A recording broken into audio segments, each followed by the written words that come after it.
This is part 4 in that series.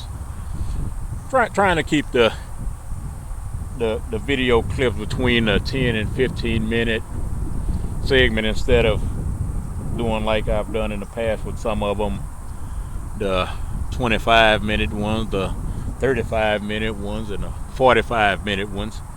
So trying to give it to you in different clips so you can catch it, at your leisure without missing something. But even when we look at the shows that should be positive, they make the black man look like total buffoons. There's a show that has an overweight fire chief whose fireman nephew and kids live with him and his wife. The nephew's wife is hooked on drugs, so she shows up every now and then. Look at the image of the black woman again.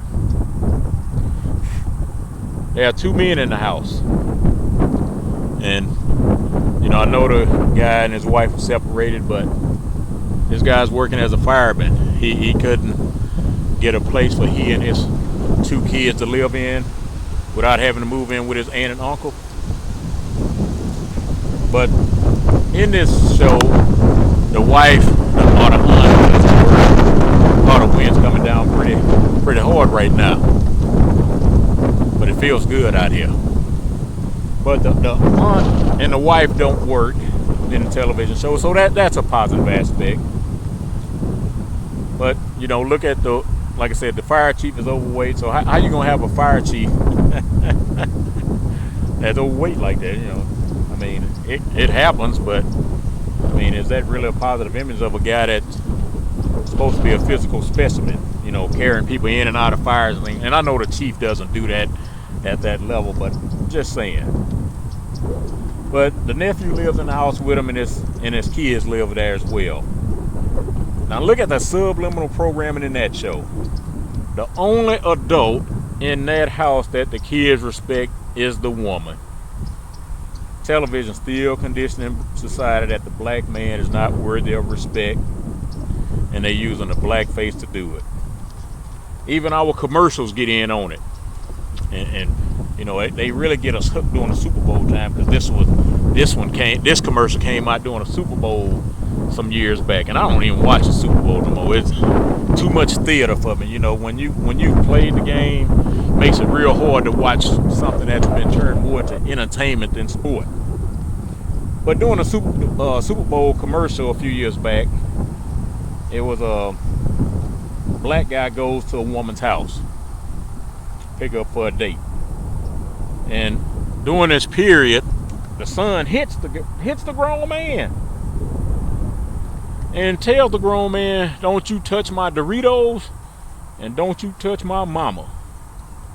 Now, not only has society used the black woman to disrespect the black man, they now use the black child to do the same thing openly. Dovet Quint, physical trainer, he's the guy in the Trump 50 commercials with that lady Jane Krakowski. And in one of the commercials, she's actually sitting on his back while he does push-ups. He asks her if he can stop, and she says no. And you can actually find a video on his public Facebook page. And this commercial sends out subliminal messaging as well. It says the black man is beneath the white woman. This would be a reversal of the position that the white women felt they were in right before the feminist movement took hold. The biggest black man on the planet, Shaq, the Diesel, is the current spokesman for Gold Bond lotion and powders. And in one commercial that's since been removed, well, if it hasn't been removed, I haven't seen it in quite some time, there are 3 women in the commercial with him, and one of the women lightly slaps him in the face. This commercial subliminally told a black man, you are subservient to the white woman. These same commercials can't be done with a white man. It's blatantly obvious that the black man is supposed to be beneath everybody. There are great lengths that are gone through to diminish the black man as a human being, as a father, and a productive member of society. And I like cop shows. I've always liked cop shows. And in the television show NCIS, the boss is a black man. And throughout this series, his authority is always challenged by his senior agent. The senior agent does what he wants to do, practically all the time. This is done even if the boss objects to what he wants to do. In the end, the decision that the senior white agent made is always right. In the television series Blue Bloods, the mayor is a black man and the police commissioner works for him. If one didn't know better, they would think that the mayor worked for the commissioner because his authority is always being challenged. And like good subliminal programming, white is always right in the end. Granted, these two shows are produced by the white guys themselves. In the television show Criminal Minds, the boss is a white guy and his second in command is a black guy. Whenever the black guy questions the motives of his superior, he is always reminded by his white superior who the boss is. Some things are so blatantly obvious, and sometimes they go unnoticed because we're caught up in the suspense of the show. However, it goes into our subconscious mind to remind us of our place in society. It tells blacks, as long as there's a white man, you're always going to be second class. When the movie Boys in the Hood came out, there was a character in a wheelchair that rode around with a pacifier in his mouth. Not long after, if you went out in public, you saw many blacks walking around with pacifiers in their mouth. Boys in the Hood and Menace to Society hurt the black male psyche. Rapper MC8 had a song that came out titled All for the Money. And in that song, it said, I got to get mine, so I'ma take yours. And after this influx of glorified violence through black mediums, home invasions increased in the black community. Robberies increased in the black communities. Carjackings increased in the black community. But we want them rims. It might not have been the intent of any of the artists or producers to have this happen, but it happened. We have to be very careful about what messages we send out because people are impressionable, especially black people. And in the movie Menace to Society, Old Dog was the preeminent young gangster in many of our black boys' eyes. Gangster rap exponentially increased. According to an insider, Music Insider, the design was to use the music to imprison more black men, which was described in a 1991 private meeting. What transpired after all of this was more shame and destruction in the black community. A friend of mine told me in a conversation one day, we were sitting down having lunch, and he believed 3 movies actually destroyed black society. He said The Color Purple was the movie that said lesbianism was okay in the black community. He said the movie Colors glorified the gang culture in the black community. And the movie New Jack City basically said drug dealing was the way to go. Now, how many black television shows and movies have we seen where a black man plays the part of a woman?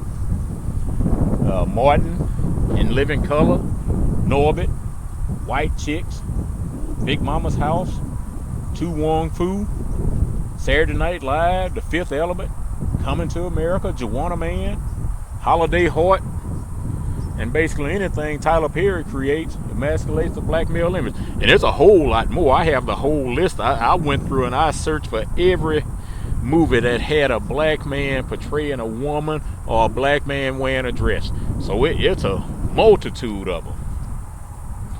Even our NBA superstar Dwayne Wade walked around in the past wearing questionable clothing. We laugh, but our subconscious is being conditioned. From our basic guys to our most masculine, there's a masterful job of feminizing the black male image. Several of our black athletes have been emasculated as well. We've had Heisman Trophy winner Ricky Williams wearing a dress on the cover of Sports Illustrated. NBA great Larry Johnson used to do the commercials as Grandmama. 1993 MVP Charles Barkley wore a dress. LeBron James, 4-time NBA MVP, dressed as a female. I mean, why are so many of our black men in female attire? Not only was LeBron dressed as Flobron, Vogue magazine presented a cover with LeBron and Gisele Bündchen, that's Tom Brady's wife, that was eerily similar to a World War I poster titled "Destroy This Mad Brute."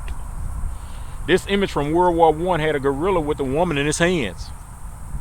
Bündchen, amazingly, had almost the same identical outfit on. She's smiling, and LeBron is growling like an animal.